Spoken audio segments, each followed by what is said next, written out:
What's up, guys? In today's video, I'm going to show you how to photograph beautiful art the right way. Today, I have the sick artist, Nick, with me in the studio. Nick? How y'all doing? Great. We're going to shoot some great art today. Let's get started.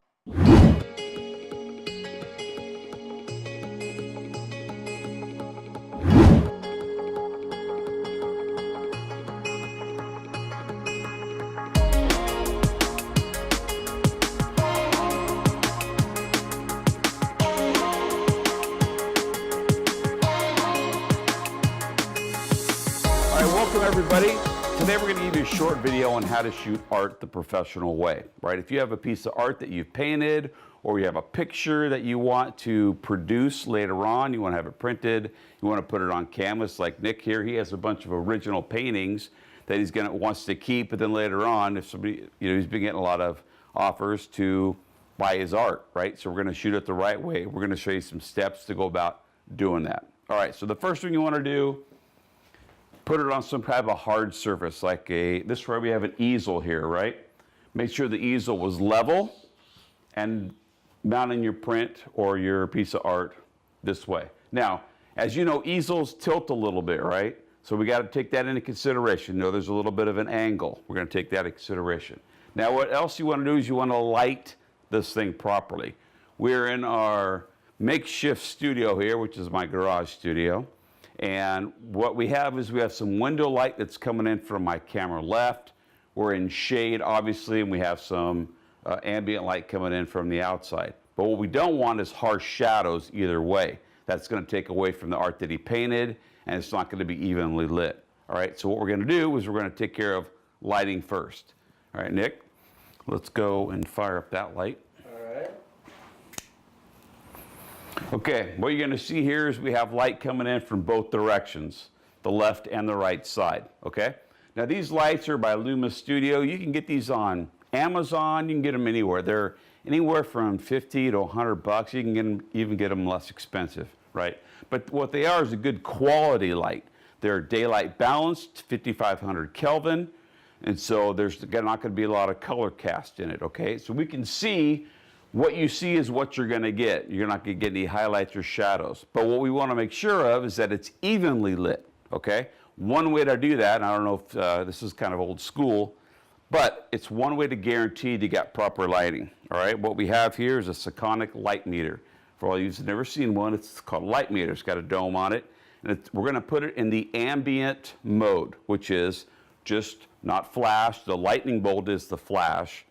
The regular sunlight is just ambient light, whatever light is currently that we're at, all right? So as you can see here, this is the reading.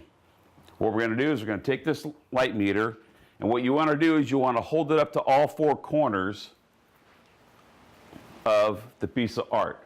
Right here we have f8. Choose your aperture. I like to shoot at f8 because you get a lot of things in focus. It's nice, crisp, clear detail later on. You want the lowest ISO, so 100 or so would be perfect. The higher you get in your ISO, the more grainy and fuzzy that portrait's going to get, and we don't want that when we print it, because if they're going to put his art that's on the side of a building, something like that, we want that as crisp as we can get it. So ISO low, about 100, f8, 5.6, that's always good too, all right? And so what we're basically doing is we're going to figure out what our shutter speed is. So you take this up here and you hold it on the piece of art. Don't get in the way of the light to the light meter. We have f8, 15th of a second, f8, 15th of a second, f8, 15th of a second, f8, 15th of a second, f8, 15th of a second. What does that tell us? All four corners and the middle are one exposure, evenly lit. As you can see, the lights here, they're kind of tilted in a little bit towards the portrait, so you got a lot of cross lighting in there and everything's nice and filled in. Well lit portrait, all right? Next thing you want to do is set your white balance. How are we going to do that? We don't want to guess. We don't want to tell the camera to guess what color temperature that is, all right? So the best way to do that is by using some kind of gray card, or what we have here is a color checker passport. All right, I'm going to have Nick hold this. And we're going to take a picture. This is going to give you the exact color. Now, he's used colors in this painting here that if it's a purple color or a bluish color, what we don't want the camera thinking that the purple is kind of magenta and trying to guess later on. So this is going to give us the perfect color, okay? So I'm going to have Nick hold this card about like that, Nick. I'm going to bring the camera in and we're going to take a shot of this, okay? Sounds good right here. Yep. Now, as you know, we shot this at f8, 100th of a second ISO. So I'm going to plug these settings in. I'm going to zoom in here just for a second so you can see the settings. All right, so we have here, camera is at f8, 15th of a second, and ISO 100. That's the exposure that we told it. All right, so let's shoot it. You can bring it closer, Nick, if you want. Keep coming, keep coming. Probably a little bit, there you go, right there. Now what you're hearing, there's a beeping, right? Well, you don't want any camera shake. That's why we're using a tripod and a timer. And what you're gonna get is this thing taking a picture. Now, there you go. Let's flip it over, and now what we're gonna use, what you see here is a gray card, all right? That's gonna give us 18% gray. Now we're gonna flip it, and we're gonna have a color checker passport. These are all the colors in the color wheel that we need later on in post-processing that tells it this is the blue, this is the red, this is the yellow, this is what we're gonna shoot. So we're gonna shoot this color checker passport, and we're gonna take a picture of that. All right, got a second timer, that way there's no shake, my finger's not hitting that at all, and we're gonna get a nice, crisp, balanced picture. Got it. All right, perfect, perfect. So now that we have that, we're going to take some pictures. Again, tripod, timer, set your exposure, and what else we're going to do is we're going to make sure this angle, you're going to see this camera angle is angled a little bit. And why do we do that? We do that because that easel is angled. And what you don't want is your easel tilted and your camera straight, where you get this. You want that same plane to take both of it on a portrait. Okay? The second tip, this is the zoom lens. Primes, you can use a prime lens or a zoom lens. But what does this do? I'm going to zoom out here just a little bit. The human eye normally sees about 50 millimeters. If you get wide, like a 24 or wider, you're going to get some distortion in the portrait of the picture. That's not what you want. So anywhere from 50 millimeters, 85, 100, in that range right there, I think is totally fine. But 50 is what our eyes normally see. So we're going to take that, and that keeps all the sides of the portrait in focus. All right? So we got our exposure.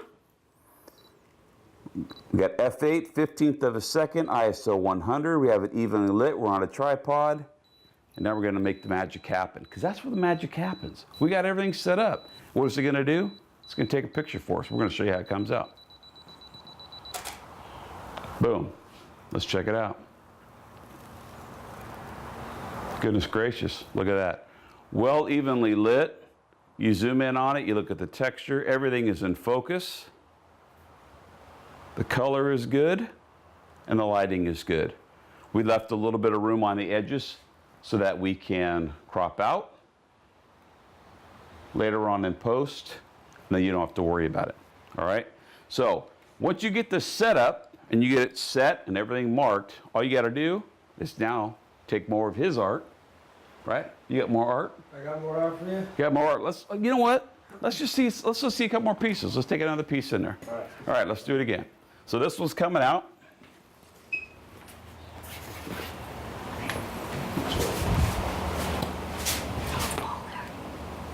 Put another one in there. So we're going to keep shooting because we got 4 or 5 pieces to do. We're not going to bore you guys with all the rest of the art. But this is Nick. Make sure you follow him on Instagram. I'm going to put his all his details below, right? Sounds good. Yeah, sounds good. And if you need some art painted, you know, something like that, reach out. Link's going to be in the description below. Where can they find you, Nick? Just, at Nick Van Dam. That's spelled D-A-M-N. That's all I have for you today. I hope that was helpful. If you're not following us on YouTube, hit this, smash it. Smash the subscribe button. Hit the bell, get notified of when we got more videos coming out. And guess what? We'll see you on the next one.